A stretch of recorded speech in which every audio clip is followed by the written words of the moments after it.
चले खबर में आगे बढ़ते हैं। जापान मणिपुर के मुद्दे पर अविश्वास प्रस्ताव गिरने के बाद आज कांग्रेस नेता राहुल गांधी ने प्रेस कॉन्फ्रेंस की है। राहुल ने कहा कि पीएम मोदी ने अपने 2 घंटे 13 मिनट के भाषण में मणिपुर पर सिर्फ 2 मिनट की और इन 2 मिनट में भी पीएम हंसकर मणिपुर का मजाक उड़ा रहे थे। राहुल गांधी ने कहा है कि मणिपुर का मजाक उड़ाना ठीक नहीं है। साथ ही राहुल ने यह भी बताया है कि उन्होंने भारत माता की हत्या वाला बयान क्यों दिया। प्रेस कॉन्फ्रेंस के दौरान राहुल गांधी ने कहा कि भारतीय सेना 2 दिन तक के लिए इसे पूरी हिंसा को नियंत्रण कर सकती है, लेकिन पीएम ने आग बुझाने से मना कर दिया। राहुल ने कहा है कि पीएम आग बुझाना ही नहीं चाहते, वो खुद मणिपुर को जलाना चाहते हैं।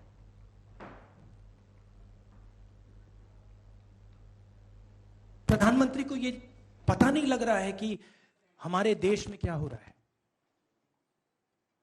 छोड़िए, नहीं जाना चाहते हैं, उसके भी कारण हैं, शायद मैं बता नहीं सकता हूं आपको।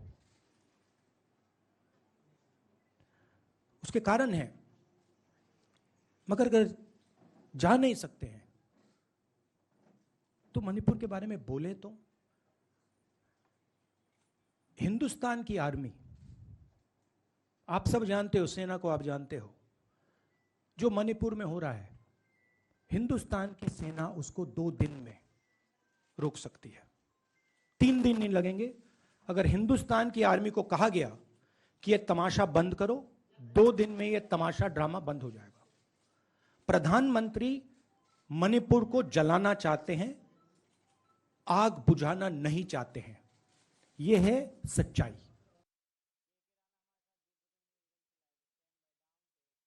इस खबर पर अधिक जानकारी के साथ मेरे सहयोगी के राणा भी न्यूज रूम से लाइव जुड़ चुके हैं। राणा, हम देख पा रहे हैं कि पीएम मोदी पर अब राहुल गांधी ने तंज कसा है और इसी के साथ उन्होंने अपनी प्रेस कॉन्फ्रेंस में ये बात साफ तौर पर कही है कि पीएम आग बुझाना नहीं चाहते, वो खुद मणिपुर को जलाना चाहते हैं।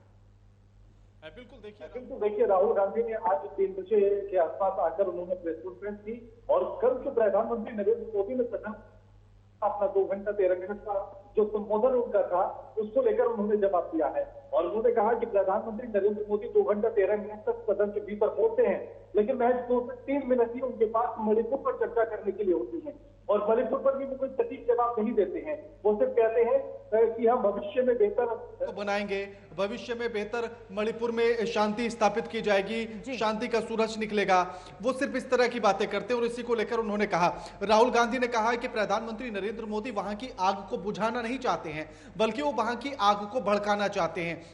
साथ ही उन्होंने उस बात का भी जिक्र किया जो प्रधानमंत्री नरेंद्र मोदी ने कल सदन के भीतर कहा था, क्योंकि राहुल गांधी ने सदन के भीतर कहा था कि प्रधानमंत्री नरेंद्र मोदी और बीजेपी सरकार भारत माता की हत्या कर रही है। उसी को लेकर प्रधानमंत्री नरेंद्र मोदी ने कल निशाना साधा था और उसका भी जवाब राहुल गांधी ने दिया। उन्होंने कहा कि उन्होंने इस पूरी जो ये वक्तव्य उन्होंने दिया था, ये उन्होंने सिर्फ और सिर्फ मणिपुर को ध्यान में रखते हुए दिया था और जिस तरह से मणिपुर की जो स्थिति है, उन्होंने कहा कि मैं वहां ग्राउंड पर गया और ग्राउंड पर जाने के बाद जो स्थिति मैंने देखी कि जब मैं मैतेई समुदाय के पास मिलने के लिए गया तो उन्होंने कहा कि राहुल जी, अगर आपकी सिक्योरिटी में कोई भी कुकी समुदाय से है तो आप उसको यहां साथ मत लेकर आना, वरना हम गोली मारकर उसकी हत्या कर देंगे। उन्होंने कहा कि जब मैं कुकी समुदाय में मिलने के लिए पहुंचता हूं तो कुकी समुदाय के लोग भी मुझसे यही कहते हैं कि अगर आपकी सिक्योरिटी में कोई भी मैतेई समुदाय से है तो आप उसे साथ मत लेकर आइएगा, वरना हम उसकी गोली मारकर हत्या कर देंगे। कि आखिर ये नफरत, इस कदर ये नफरत कैसे बढ़ी कि एक दूसरे समुदाय खून के प्यासे हो गए हैं। इसको लेकर उन्होंने कहा कि ये जो स्थिति है और मणिपुर में जो ये हत्याओं का सिलसिला है, एक दूसरे को देखकर जो ये नफरत की आग फैली हुई है, इससे भारत माता की हत्या हुई है और जो संविधान में हमारी प्रस्तावना है कि हम सब भारत के लोग, उसको खंडित करती हैं ये सारी तस्वीरें। और उसी को लेकर राहुल गांधी ने कहा कि मैंने इन सारी चीजों को देखते हुए कहा था कि बीजेपी सरकार भारत माता की हत्या कर रही है। निशी, और इसी के साथ कहा जा रहा है कि लोकसभा में कि उन्होंने 2 घंटे 13 मिनट के भाषण में से सिर्फ 2 मिनट के भाषण में मणिपुर का जिक्र किया है। हालांकि हमने भी पूरा प्रधानमंत्री का भाषण सुना, उन्होंने 2 मिनट नहीं बल्कि आधे घंटे से ज्यादा इस पर बातचीत की और उससे पहले अमित शाह ने भी इस पर लगभग आधे घंटे से ज्यादा बातचीत की थी। तो मैं जानना चाहती हूं कि राहुल गांधी ये सब सवाल क्यों खड़े कर रहे हैं। बिल्कुल, देखिए निशी, इसकी पूरी कहानी को समझना बड़ा जरूरी है, क्योंकि अविश्वास प्रस्ताव जब लाया जाता है तो उसमें प्रधानमंत्री के संबोधन को ही मुख्यतः रखा जाता है कि प्रधानमंत्री आए और जो जवाब हैं, जो सवाल हैं, उन पर आकर जवाब दें। कल का जो पूरा भाषण प्रधानमंत्री का है 2 घंटे 13 मिनट का, उसमें से वो केवल 6:40 पर बोलना शुरू करते हैं और उसके बाद लगभग 43 से 44 मिनट के आसपास मणिपुर पर वो बोलते हैं, यानी कि महज 3 से 4 मिनट के आसपास मणिपुर का मुद्दा वो उठाते हैं और उस पर बोलते हैं।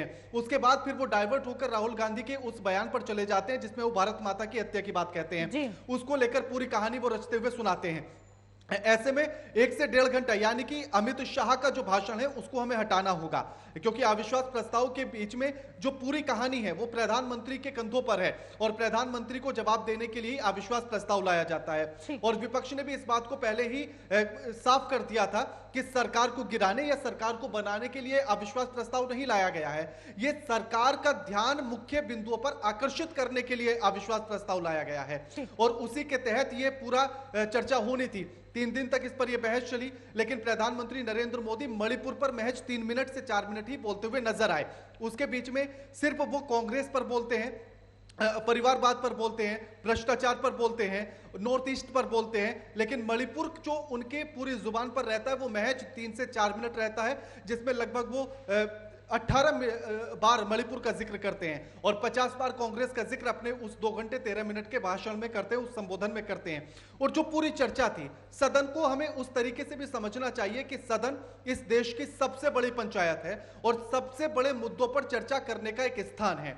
ऐसे में जो प्रधानमंत्री नरेंद्र मोदी का कल का भाषण था, उसको अगर आप ध्यान से देखेंगे तो वो सदन के भीतर का नहीं, चुनावी भाषण ज्यादा था, क्योंकि सदन के भीतर सिर्फ देश के मुख्य बिंदुओं पर चर्चा की जाती है, ना कि किसी पार्टी पर या खुद की उपलब्धियों पर आरोप प्रत्यारोप का सिलसिला होता है, जो कल प्रधानमंत्री के पूरे संबोधन में देखा गया है। इसीलिए राहुल गांधी ने जो अपनी प्रेस कॉन्फ्रेंस में जिक्र किया और जो सवाल उठाए हैं सरकार को लेकर, वो इसीलिए उठाए गए क्योंकि मणिपुर का जो चर्चा थी वो बेहद कम थी। निश्चित ठीक है, बहुत बहुत शुक्रिया के राणा तमाम जानकारी के लिए।